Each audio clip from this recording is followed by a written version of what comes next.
केरल एक ऐसे कानून में बदलाव करने जा रहा है जो हमारे वन्य जीवों की रक्षा करता है। और इस एक कदम ने ना पूरे देश में एक जबरदस्त बहस छेड़ दी है। बात सिर्फ जानवरों की नहीं है, असल में ये लड़ाई है राज्यों और केंद्र सरकार के अधिकारों की। तो चलिए समझते हैं कि आखिर ये पूरा मामला है क्या। हमारा ये पूरा विश्लेषण द हिंदू के एक बहुत ही गहरे संपादकीय पर आधारित है, जिसमें इस पेचीदा मुद्दे की परत दर परत पड़ताल की गई है। अच्छा, तो इस पूरे मुद्दे को समझने के लिए हम सबसे पहले केरल की जमीनी हकीकत को देखेंगे, मतलब वो संकट जिसके कारण ये सब शुरू हुआ। फिर हम जानेंगे कि केरल इसका क्या समाधान लेकर आया है। इसके बाद हम देखेंगे कि ये मामला कैसे केंद्र और राज्य के बीच एक संवैधानिक टकराव बन गया है, और हाँ, संरक्षण को लेकर क्या बड़ी चिंताएं हैं। और आखिर में हम एक संभावित समाधान पर भी नजर डालेंगे। तो चलिए सीधे मुद्दे की जड़ में चलते हैं। देखिए, ये कोई हवाई बहस नहीं है। केरल के लोगों के लिए ये एक रोजमर्रा की सच्चाई है, एक बहुत ही गंभीर समस्या जिससे वो हर दिन जूझ रहे हैं। इस कानूनी बदलाव के पीछे की जो असली वजह है ना, वो है इंसानों और जंगली जानवरों के बीच बढ़ता हुआ संघर्ष। ये लोगों के लिए एक रोज का दर्दनाक अनुभव बन चुका है, जो सरकार से तत्काल कार्रवाई की मांग कर रहा है। जरा जमीनी हालात को समझिए। जंगली सुअरों के साथ हिंसक टकराव अब आम हो गए हैं। इंसान लगातार जंगलों के करीब बसते जा रहे हैं, जिससे खेत, घर और जंगल सब आपस में उलझ गए हैं। और ऐसा नहीं कि केरल सरकार ने कुछ किया नहीं, उन्होंने बार बार केंद्र से मदद मांगी, लेकिन हर बार उनकी बात अनसुनी कर दी गई। तो जब केंद्र से कोई मदद नहीं मिली, तो केरला ने फैसला किया कि अब मामले को अपने हाथ में लेना ही होगा। तो उनका प्रस्तावित समाधान आखिर है क्या, आइए देखते हैं। केरल का समाधान है वन्य जीवन संरक्षण केरल संशोधन विधेयक 2025। अब अगर सीधे सरल शब्दों में कहें तो इसका बस एक ही मकसद है, वन्य जीवों के मैनेजमेंट से जुड़ी जो जरूरी शक्तियां हैं उन्हें केंद्र सरकार से लेकर राज्य सरकार को देना। तो ये शक्तियों का हस्तांतरण दिखेगा कैसा? देखिए, अभी की जो स्थिति है उसमें सिर्फ और सिर्फ केंद्र सरकार ही किसी जानवर को वर्मिन घोषित कर सकती है, लेकिन इस नए बिल के तहत ये अधिकार राज्य सरकार को मिल जाएगा। और अभी जहां जानवरों को मारने के फैसलों पर केंद्र की निगरानी रहती है, वहीं नया बिल ये शक्ति सीधे राज्य के मुख्य वन्यजीव वार्डन को देने की बात करता है। अब आप सोच रहे होंगे कि ये वर्मिन शब्द इतना जरूरी क्यों है। असल में जब किसी जानवर को वर्मिन घोषित कर दिया जाता है ना, तो उसे वन्यजीव अधिनियम के तहत मिलने वाला कानूनी संरक्षण वो खत्म हो जाता है। इसका सीधा मतलब है कि एक सीमित समय के लिए एक खास इलाके में उसे मारना कानूनी हो जाता है। और यहीं से ये मामला सिर्फ केरल तक सीमित नहीं रहता, ये एक बड़ा राष्ट्रीय सवाल बन जाता है, जो सीधे सीधे भारत के संघीय ढांचे यानी केंद्र और राज्यों के बीच शक्तियों के संतुलन से जाकर जुड़ जाता है। इस पूरे टकराव की जड़ है संविधान की समवर्ती सूची या कॉन्करेंट लिस्ट। ये वो लिस्ट है जिसके विषयों पर केंद्र और राज्य दोनों ही कानून बना सकते हैं, और वन्यजीव का विषय इसी लिस्ट का हिस्सा है। बस यहीं से शक्तियों का टकराव शुरू होता है। लेकिन हमारे संविधान में इसके लिए एक कह सकते हैं एक सेफ्टी वॉल्व भी है। अगर कोई राज्य समवर्ती सूची के विषय पर ऐसा कानून बनाता है जो केंद्र के कानून से अलग है, तो उसे लागू करने के लिए राष्ट्रपति की मंजूरी लेनी ही पड़ती है। और यही केरल के इस बिल के सामने सबसे बड़ी कानूनी बाधा है। जैसा कि ये कोटेशन कहता है, केरल की हताशा एक संघीय आलोचना है। इसका मतलब बहुत गहरा है। केरल का ये कदम सिर्फ एक पॉलिसी में बदलाव नहीं है, बल्कि ये केंद्र राज्य संबंधों की मौजूदा स्थिति पर एक सीधी और तीखी टिप्पणी है। चलिए अब सिक्के का दूसरा पहलू देखते हैं। आखिर इस संशोधन का इतना विरोध क्यों हो रहा है? संरक्षण और शासन को लेकर असल में चिंताएं क्या हैं? आलोचकों का सबसे बड़ा तर्क ये है कि ये संशोधन बीमारी का नहीं, बल्कि बीमारी के लक्षण का इलाज कर रहा है। मतलब असल समस्या जानवरों का व्यवहार नहीं, बल्कि जंगलों में इंसानों का बढ़ता दखल है। और ये कानून इस कड़वी सच्चाई को नॉर्मल बनाने का जोखिम पैदा करता है, जिससे ये घातक नतीजे और भी आम हो सकते हैं। ये एक बहुत पावरफुल बात है। इसका मतलब है कि जब सरकारें सही प्लानिंग और मैनेजमेंट करने में नाकाम रहती हैं, तो वे ऐसे ही आसान लेकिन खतरनाक शॉर्टकट अपनाती हैं। और इस संशोधन को भी ऐसे ही एक शासन की विफलता का नतीजा माना जा रहा है। तो कुल मिलाकर मूल चिंता ये है कि शक्तियों को बस एक सरकारी स्तर से दूसरे स्तर पर देने से पारदर्शिता की जो कमी है वो हल नहीं होगी, बल्कि इससे एक बड़ा खतरा ये है कि देश भर में वन्यजीव संरक्षण के लिए जो न्यूनतम मानक तय हैं वो कमजोर पड़ सकते हैं। तो क्या सिर्फ आलोचना ही है? नहीं, संपादकीय में एक समाधान भी सुझाया गया है, एक ऐसा संतुलित रास्ता जिस पर आगे बढ़ा जा सकता है। यहाँ एक 4 सूत्रीय समाधान का सुझाव है। पहला, संरक्षण के जो बुनियादी मानक हैं उनसे कोई समझौता नहीं होना चाहिए। दूसरा, राज्य स्तर पर फैसले लेने की प्रक्रिया को तेज और पूरी तरह पारदर्शी बनाया जाए। तीसरा, जानवरों को मारने के बजाय राज्यों को गैर घातक तरीके अपनाने के लिए जरूरी टूल्स और डेटा दिए जाएं। और चौथा, ऐसी नीतियों को बढ़ावा दिया जाए जो इंसानों और जानवरों के सह अस्तित्व को यानी कोएग्जिस्टेंस को मुमकिन बनाए। और ये अंतिम उद्धरण एक बहुत महत्वपूर्ण चेतावनी देता है कि किसी भी फैसले में जल्दबाजी तर्क पर हावी नहीं होनी चाहिए और शक्तियों का हस्तांतरण जिम्मेदारी से भागने का बहाना नहीं बनना चाहिए। केंद्र को ये पक्का करना होगा कि वो राज्यों को शक्ति देने के नाम पर अपनी संरक्षण की जिम्मेदारी से मुंह न मोड़ ले। और अंत में हम आपको इसी एक सवाल के साथ छोड़ जाते हैं। क्या राज्यों को ज्यादा शक्ति देना इस जटिल समस्या का सही जवाब है, या फिर यह राष्ट्रीय संरक्षण की जिम्मेदारी से पल्ला झाड़ने जैसा है? ये एक ऐसा सवाल है जिसका जवाब भारत के पर्यावरण और संघीय भविष्य दोनों को तय करेगा। हमारा अगला संपादकीय विषय है एक ऐसी त्रासदी जिसे रोका जा सकता था, और ये कैसे भारत के औद्योगिक सुरक्षा नियमों में जो प्रणालीगत विफलताएं हैं उन्हें उजागर करती है। तो ये एक तरह की केस स्टडी है जो हमें पॉलिसी और उसके ज़मीनी इम्प्लीमेंटेशन के बीच की एक बहुत ही खतरनाक खाई दिखाती है। चलिए इस पूरे मामले को परत दर परत समझते हैं। हम देखेंगे कि कैसे हर साल दोहराई जाने वाली एक गलती हुई, फिर कोनासीमा में असल में हुआ क्या था, नियमों को कैसे ताक पर रखा गया, कौन सी एजेंसी इसके लिए जिम्मेदार है, और सबसे जरूरी कि आगे का रास्ता क्या होना चाहिए। देखिए, ये कहानी सिर्फ कोनासीमा की नहीं है। ये एक बहुत ही दुखद पैटर्न का हिस्सा है जो भारत में त्योहारों के आसपास, खासकर दिवाली से ठीक पहले, लगभग हर साल दोहराया जाता है। और ये लाइन ये एक चेतावनी की तरह लगती है ना। हर साल हम ऐसी खबरें सुनते हैं और ये एक ऐसी हकीकत बन गई है जिसका हम दुखद रूप से अनुमान लगा सकते हैं। और इस बार इसी अनुमानित पैटर्न की कीमत 8 जिंदगियों ने चुकाई है।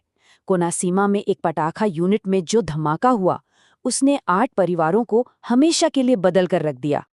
तो चलिए अब सीधे कोनासीमा के वी सावरम गांव में चलते हैं और ये समझने की कोशिश करते हैं कि उस दिन आखिर हुआ क्या था और वो कौन सी परिस्थितियां थीं जिनमें ये भयानक हादसा हुआ। और यहाँ एक बात पर ध्यान देना बहुत जरूरी है कि ये कोई अवैध फैक्ट्री नहीं थी। ये जिले की 18 लाइसेंस्ड यूनिट्स में से एक थी, जो आधिकारिक निगरानी के दायरे में थी। और जानते हैं, यहीं से असली सवाल और इस पूरे सिस्टम की विफलता की कहानी शुरू होती है। अब यहाँ से जो विश्लेषण है वो और भी गहरा हो जाता है। विस्फोट से पहले इस यूनिट की जो आधिकारिक स्थिति थी वो कुछ ऐसे सवाल खड़े करती है जो सीधे सीधे हमारे रेगुलेटरी सिस्टम की नाकामी की तरफ इशारा करते हैं। यही इस पूरी त्रासदी का सबसे बड़ा और सबसे परेशान करने वाला सवाल है। जरा सोचिए, एक ऐसी जगह जिसे सिर्फ 1 महीने पहले ही सुरक्षित घोषित किया गया हो, वो अचानक मौत का जाल कैसे बन सकती है? इसका मतलब तो साफ है कि उस ऑडिट में ही कोई बहुत बड़ी गड़बड़ थी। इसका जवाब हमें मिलता है कागज और हकीकत के बीच की एक बहुत गहरी खाई में। कागज पर तो सब कुछ ठीक ठाक था, ऑडिट पास था, लाइसेंस मिला हुआ था, लेकिन हकीकत में सुरक्षा के जो बुनियादी नियम थे उन्हें ताक पर रख दिया गया था, जहां बिजली की एक मामूली सी चिंगारी विस्फोटक रसायनों तक पहुंच गई। देखिए, आग लगने का एक बहुत ही बेसिक सिद्धांत है, द फायर ट्रायंगल। आपको चाहिए ईंधन, हवा और एक चिंगारी। अब यहाँ पर ईंधन के तौर पर विस्फोटक रसायन थे, हवा तो हर जगह थी ही, और बिजली की आग ने वो घातक चिंगारी दे दी। सुरक्षा प्रोटोकॉल का काम ही इसी चिंगारी को ईंधन से दूर रखना होता है, जिसमें ये सिस्टम पूरी तरह से फेल हो गया। और सबसे हैरान करने वाली बात जानते हैं क्या है? वो ये है कि इस तरह की लापरवाही को रोकने के लिए हमारे पास एक पूरा का पूरा सिस्टम, एक खास राष्ट्रीय एजेंसी पहले से ही मौजूद है।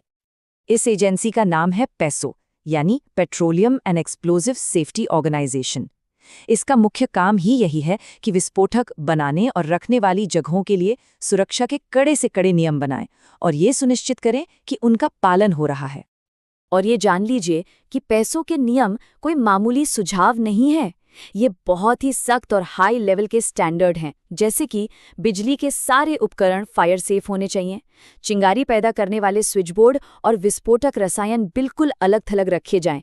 यहाँ तक कि एक नियम ये भी है कि बिजली के उपकरण तभी चलाए जाएं जब वहाँ कोई इंसान मौजूद ना हो। कोना सीमा में जो कुछ भी हुआ वो सीधे सीधे यही दिखाता है कि इन बेहद ज़रूरी और जीवन बचाने वाले नियमों को या तो नज़रअंदाज किया गया या फिर उन्हें लागू ही नहीं करवाया गया। ये असल में कागजी नियमों और ज़मीनी हकीकत के बीच की एक बड़ी विफलता है। तो अब हम इस विश्लेषण के सबसे अहम निष्कर्ष पर पहुंचते हैं। कोना सीमा का हादसा एक बहुत बड़ी चेतावनी है कि देश भर में ऐसी जितनी भी यूनिट्स हैं उनमें इन हाई लेवल सेफ्टी प्रोटोकॉल्स का सिर्फ पालन नहीं बल्कि कड़ाई से पालन होना चाहिए। तो असल मुद्दा नए नियम बनाने का है ही नहीं, नियम तो हमारे पास पहले से हैं और काफ़ी मजबूत भी हैं। असली सवाल ये उठता है कि क्या सिर्फ एक लाइसेंस दे देना काफ़ी है या फिर अगली किसी भी त्रासदी को रोकने का एकमात्र तरीका इन नियमों का जमीनी स्तर पर कठोरता से प्रवर्तन ही है। ये एक ऐसा सवाल है जिस पर हम सबको सोचना बहुत जरूरी है। हमारा अगला और तीसरा संपादकीय विषय भारत का मानसिक स्वास्थ्य संकट है, जहां हम इसके गहरे मुद्दों और आगे की राह का विश्लेषण करेंगे। ये जो एहसास है ना, ये उन लाखों लोगों की खामोश निराशा को दिखाता है जो हर दिन इससे जूझते हैं। ये कोई आम थकावट नहीं है, बल्कि एक ऐसी सुन कर देने वाली फीलिंग है जहां दांत साफ करने जैसा छोटा सा काम भी एक पहाड़ जैसा लगने लगता है। मतलब जिंदगी का हर छोटा बड़ा काम अपना मतलब खो देता है। तो सवाल यह है कि आखिर ये निराशा आती कहां से है? चलिए इसमें थोड़ा और गहराई से उतरते हैं। देखिए, शाहजहांपुर या कोटा जैसी जगहों पर जो कुछ हुआ वो कोई अलग थलग घटनाएं नहीं है, नहीं, बल्कि ये एक बहुत बड़े, एक गंभीर राष्ट्रीय संकट के लक्षण हैं जो हमारे समाज के हर कोने में चुपचाप फैल चुका है। ये सिर्फ हेडलाइंस नहीं है, ये उन लोगों की कहानियां हैं जो हमारे ही बीच रहते थे। सोचिए, एक तरफ कर्ज का बोझ, दूसरी तरफ पढ़ाई का बेइंतहा दबाव और फिर खुद को नाकाबिल समझने की वो तकलीफ। ये दर्द के वो अलग अलग चेहरे हैं जिन्हें हम अक्सर देखकर भी अनदेखा कर देते हैं। इन दर्दनाक कहानियों के पीछे कुछ बहुत ही कठोर आंकड़े छिपे हैं और ये आंकड़े हमें इस संकट की असल गहराई का एहसास कराते हैं। तो चलिए एक नज़र इन नंबर्स पर भी डालते हैं। नेशनल क्राइम रिकॉर्ड्स ब्यूरो के मुताबिक साल 2023 में भारत में 1,71,418 आत्महत्याएं हुईं। 1,71,000 से ज़्यादा। ये सिर्फ एक नंबर नहीं है, ये उतनी जिंदगियां हैं जो खत्म हो गईं और उतने ही परिवार हैं जो पीछे छूट गए। और यहाँ एक बहुत ही चौंकाने वाला पैटर्न दिखता है। कुल पीड़ितों में लगभग 73% पुरुष थे। ये आंकड़ा सीधे सीधे पुरुषों पर पड़ने वाले आर्थिक और सामाजिक तनाव की तरफ एक बहुत गंभीर इशारा करता है। तो आखिर वजहें क्या हैं? देखिए, सबसे बड़े कारण सामाजिक और स्वास्थ्य से जुड़े मुद्दे हैं। पारिवारिक समस्याएं लिस्ट में सबसे ऊपर हैं, जो ये दिखाता है कि हमारे सबसे करीबी रिश्ते भी कभी-कभी तनाव का कितना बड़ा स्रोत बन सकते हैं। और ये संकट सिर्फ शहरी भारत तक सीमित नहीं है। कृषि क्षेत्र में तो ये निराशा लगातार बनी हुई है। साल 2014 से अब तक 1 लाख से भी ज्यादा किसानों ने अपनी जान ले ली है और इसकी मुख्य वजह है कर्ज और फसल का बर्बाद हो जाना। तो सवाल ये उठता है कि ऐसा हो क्यों रहा है? असल में समस्या अच्छी नीयत से बनाई गई नीतियों और जमीनी हकीकत के बीच की एक बहुत गहरी खाई है। आइए देखते हैं कि हमारी व्यवस्था आखिर चूक कहाँ रही है। अगर हम कागज पर देखें तो हमारे पास काफी प्रगतिशील कानून हैं, जैसे 2017 का एक्ट जो मेंटल हेल्थ केयर को एक अधिकार बनाता है, या फिर 2022 की रणनीति जिसका लक्ष्य मृत्यु दर को कम करना है। लेकिन क्या ये कानून वाकई सफल हुए हैं? लक्ष्य और हकीकत के बीच जमीन आसमान का फर्क है। लक्ष्य था कि आत्महत्या के मामले कम होंगे, लेकिन वो तो लगातार बढ़े हैं। लक्ष्य था कि सबको मेंटल हेल्थ केयर मिलेगी, पर आज भी गंभीर रूप से बीमार 80% से ज्यादा लोगों तक कोई मदद ही नहीं पहुंच रही। ये साफ तौर पर दिखाता है कि नीतियां लागू करने में हम बुरी तरह फेल हुए हैं। और मदद मिलेगी भी कहां से जब मदद करने वाले प्रोफेशनल्स ही नहीं है? सोचिए, विश्व स्वास्थ्य संगठन कहता है कि हर 1 लाख लोगों पर कम से कम 3 मनोचिकित्सक होने चाहिए, और भारत में ये आंकड़ा 1 से भी कम है, सिर्फ 0.75। यही हाल नर्सों और मनोवैज्ञानिकों का है। और बात सिर्फ प्रोफेशनल्स की कमी की नहीं है, ये एक प्रशासनिक विफलता भी है। मनोदर्पण जैसी योजनाएं हैं, लेकिन वो ठीक से काम नहीं कर रही। मेंटल हेल्थ के लिए जो बजट दिया जाता है, उसका एक बड़ा हिस्सा तो खर्च ही नहीं हो पाता। नतीजा, नीतियां सिर्फ कागज पर सिमट कर रह गई हैं। तो जब इंसानी सिस्टम और नीतियां जवाब देने में नाकाम हो जाती हैं, तो लोग आखिर कहाँ जाते हैं? इस पूरी विफलता का एक बहुत ही अजीब लेकिन सच नतीजा सामने आया है, जो हमें सीधे टेक्नोलॉजी की दुनिया में ले जाता है। ये जो लाइन है, ये इस पूरी सिचुएशन को बहुत अच्छे से बयां करती है। लोग एआई चैटबॉट से इसलिए बात नहीं कर रहे हैं क्योंकि उन्हें टेक्नोलॉजी बहुत पसंद है। नहीं, वो इसलिए कर रहे हैं क्योंकि वो बिल्कुल अकेले हैं और हमारी संस्थागत व्यवस्था पूरी तरह से ध्वस्त हो चुकी है। ये एक मानवीय विफलता है। तो ठीक है, समस्या बहुत बड़ी है, बहुत गहरी है, लेकिन उम्मीद अभी बाकी है। हमें इस संकट से बाहर निकलने के लिए एक साफ रास्ता भी बताया गया है। चलिए देखते हैं कि इस संकट से निपटने के लिए आखिर किया क्या जा सकता है। यहाँ पर 4 बहुत ही ठोस कदम सुझाए गए हैं। पहला, स्वास्थ्य, शिक्षा और कृषि जैसे सभी मंत्रालयों को मिलाकर एक टास्क फोर्स बने। दूसरा, काउंसलिंग को एनजीओस के भरोसे ना छोड़कर एक सरकारी सुविधा बनाया जाए। तीसरा, पब्लिक कैंपेन चलाकर मदद मांगने से जुड़े कलंक को खत्म किया जाए। और चौथा, एआई जैसे डिजिटल टूल्स को रेगुलेट किया जाए ताकि वो मदद करें, असली देखभाल की जगह ना ले लें। अब ये समझना बहुत ज़रूरी है कि अगर हमने इस संकट को एक इमरजेंसी की तरह नहीं लिया तो इसके परिणाम कितने गंभीर हो सकते हैं। दांव पे सिर्फ जानें नहीं लगी हैं, बल्कि और भी बहुत कुछ लगा है। ये आंकड़े सच में होश उड़ा देने वाले हैं। आज की तारीख में आत्महत्या हमारे युवाओं की मौत का सबसे बड़ा कारण है। हर साल हमारी अर्थव्यवस्था को मानसिक स्वास्थ्य समस्याओं की वजह से 1 लाख करोड़ से ज्यादा का नुकसान हो रहा है। और अगर यही हाल रहा तो 2030 तक यह नुकसान खरबों डॉलर तक पहुंच सकता है।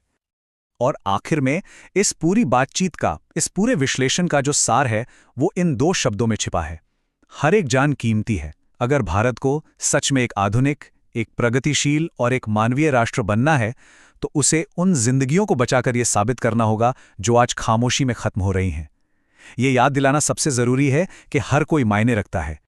नमस्कार, आज हम एक बहुत ही जरूरी मुद्दे पर बात करने वाले हैं। एक ऐसा मुद्दा जो भारत में लाखों लोगों की जिंदगी से जुड़ा है, देश का मेंटल हेल्थ रिस्पॉन्स।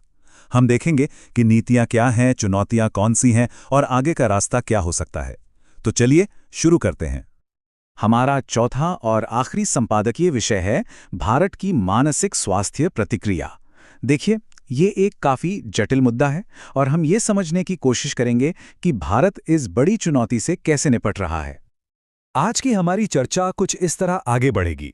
सबसे पहले हम संकट के पैमाने को समझेंगे, फिर भारत के पॉलिसी फ्रेमवर्क पर नजर डालेंगे। इसके बाद हम उस बहुत बड़ी खाई को देखेंगे जो पॉलिसी और प्रैक्टिस को अलग करती है।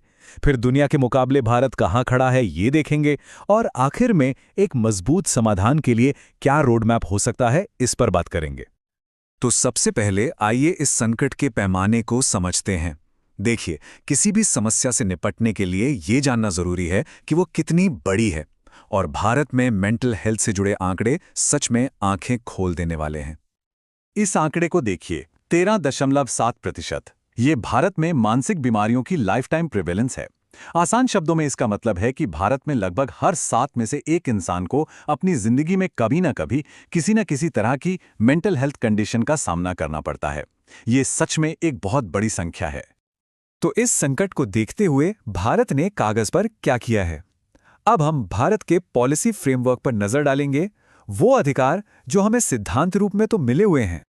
इस फ्रेमवर्क का जो सबसे बड़ा हिस्सा है वो है 2017 का मेंटल हेल्थ केयर एक्ट।